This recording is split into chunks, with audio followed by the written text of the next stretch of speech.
Dear friends, आज हम कंटेनराइजेशंस in shipping के कॉन्सेप्ट के बारे में जानेंगे।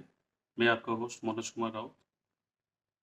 सो कंटेनराइजेशन इन शिपिंग्स ये सी वे ट्रांसपोर्टेशन में यूज किया जाता है और it is known as maritime transportation में यूज किया जाता है और उसका क्या क्या बेनिफिट है उसके बारे में आज हम डिस्कस करेंगे इस सप्लाई चेन लेक्चर सीरीज में। नेक्स्ट समझते हैं containerisation in shipping. So point one है containers in shippings refer to the process of using standardized container or reusable steel boxes which is known as container। जो steel boxes use किया जाता है उसको container बोला जाता है and these are basically used to transport in various modes।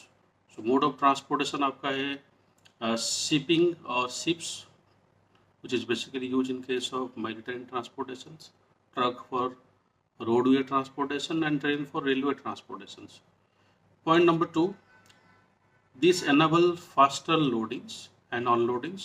अगर container box आपके साथ है तो आप वेरी फास्ट लोडिंग और अनलोडिंग कर सकते हो।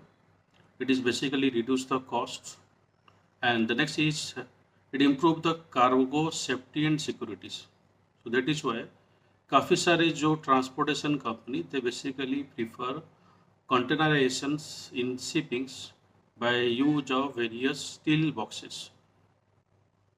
Type of containers. सो अगर इस इमेज को आप गौर से देखोगे so we have 20 feet standardize containers, we have 40 feet standardize container.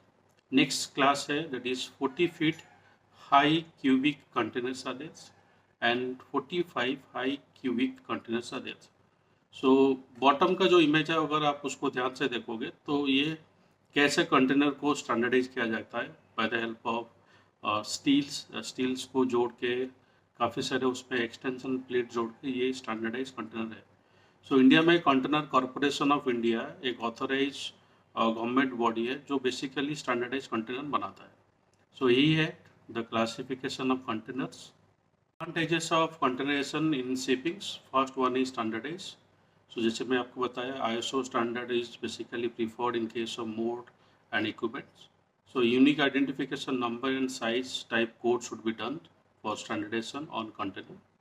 The next point है flexibilities।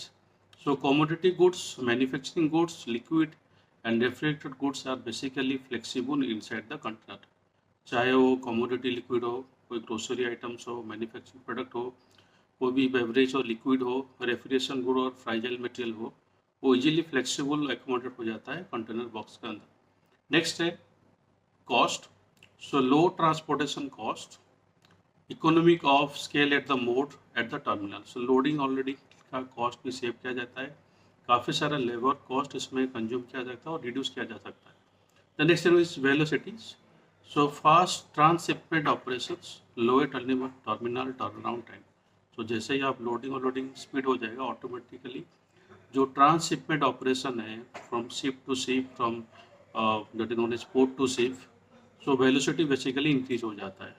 The next one is warehouse. So own warehouse, simpler and less expensive package stacking capability. So container अगर रहेगा एक के ऊपर एक आप staking कर सकते हो, खास करके वेयर हाउस। सो ये काफ़ी सारा स्पेस भी बचाता है। Last and most important point, the containerization in shipping provide security and safeties. So basically it is made of steel, steel से बनाया होता है कंटेनर। सो चाहे आप कोई भी commodity goods, manufacturing goods, liquids और फ्राइजल्स मटेरियल अगर ट्रांसपोर्ट करोगे तो ये better safety and security provide करता है as compare to other packaging material. So यही है आज का मतलब the concept of containerization in shipping. Hope ये वीडियो आपको अच्छा लगा होगा। Kindly like, share and subscribe this channel. Thank you for watching this video.